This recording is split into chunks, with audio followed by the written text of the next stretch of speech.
Someone's got to answer for that performance yesterday.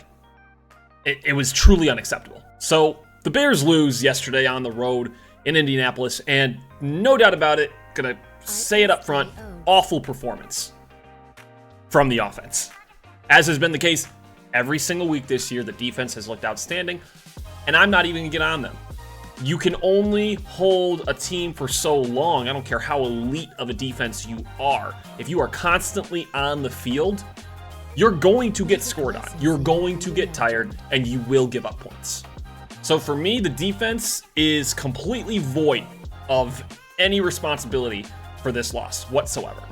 And this week, I mean, take your pick. It's been the same story for 3 weeks now. 3 weeks, and it doesn't seem like anything has gotten better outside of Caleb starting to get a little bit more comfortable in the pocket. Offensive line is still terrible. How can you go up against what has been one of the worst defenses in the league this year, still not find a plan to effectively protect your quarterback, to not create any type of running lanes whatsoever, and to look, once again, just inept?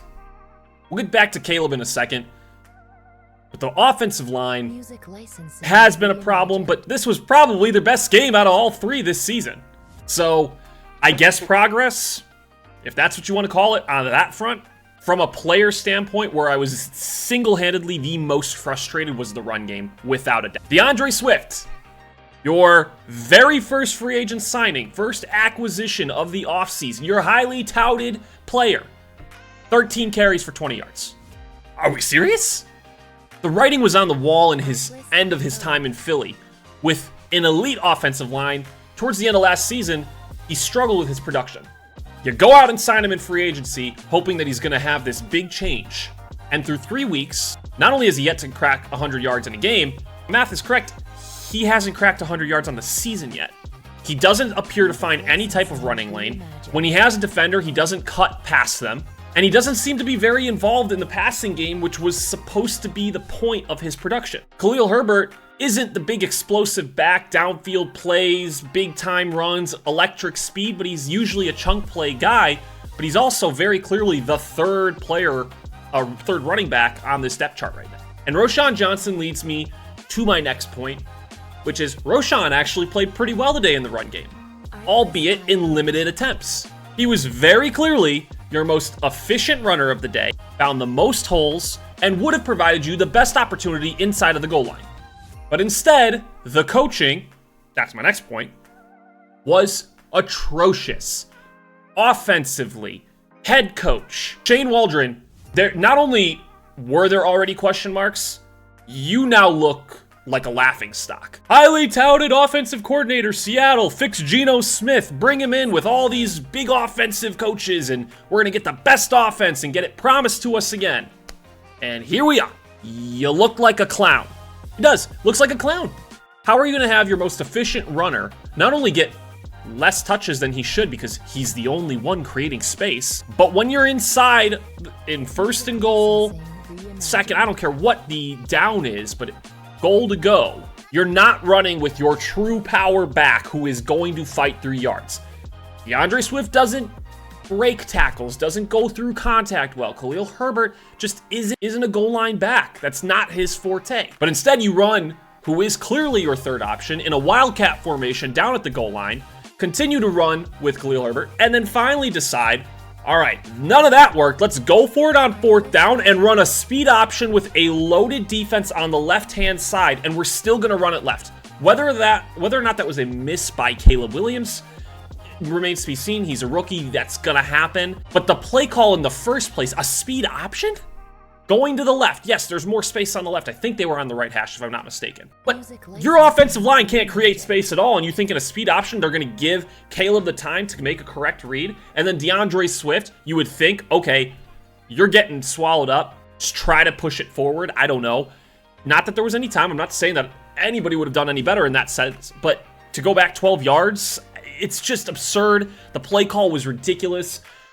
There were multiple times in this game, we're starting to see the same exact stuff, same exact shit week in and week out of, let's call a screen to DJ Moore. DJ Moore is an electric receiver who can create space and get a big chunk play, whether it be 8, 10, 12 yards on a screen. We've seen it before. It can happen. To run that play like 5 or 6 times throughout the game, and especially early on, thinking that you're going to get a different result is just ridiculous. You look like a buffoon. You are a laughingstock.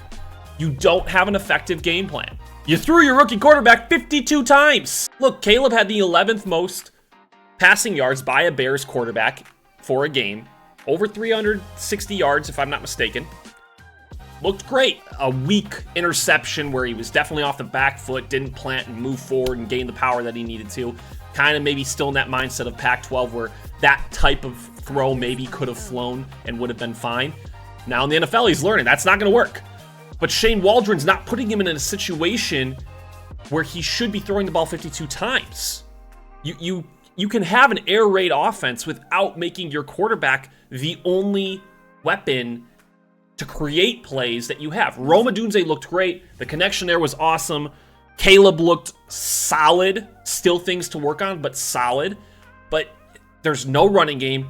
Offensive line's terrible. And if the coaching is going to be that bad on the offensive side of the ball, good luck the rest of the season. This loaded offense that we have, extending Cole Kmet, DJ Moore coming off a career year, Keenan Allen, we know what he can do for a decade almost.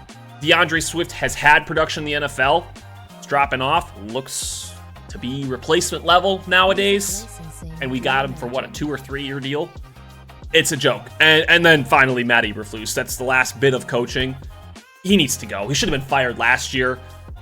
To be given an opportunity, yes, the teams were never good for him when he came into the game, but to be this bad, to be this incompetent in every freaking situation, how do you not know that you're going to go for 2 in that situation? I didn't play a down of football in my life, and I knew you score the touchdown, go for 2, it's a field goal game, makes sense. But then you're like, no, go for 1. Wait, go for 2, we got to call a timeout. So we burn a timeout for no reason. Then later in the game, you burn 2 timeouts inside of 2 minutes. And once the final drive came in, the Bears defense looked like they were going to be able to get the stop. And if you had those 2 extra timeouts late in that 4th quarter, there's a very real chance your offense gets the ball back and maybe you figure it out for another drive. But instead, you wasted 2 timeouts. You make questionable decisions. You're not holding your offensive coordinator accountable right now because his play calling through 3 weeks has been abysmal, and there's no one answering for it. Eberflus got to right the ship, but truthfully, I want the guy gone. He's a nice guy, nice coach, but good God, I don't think he can coach a football team. You spend 2 decades probably working up a coaching ladder, been around football forever. How do you not know situational football?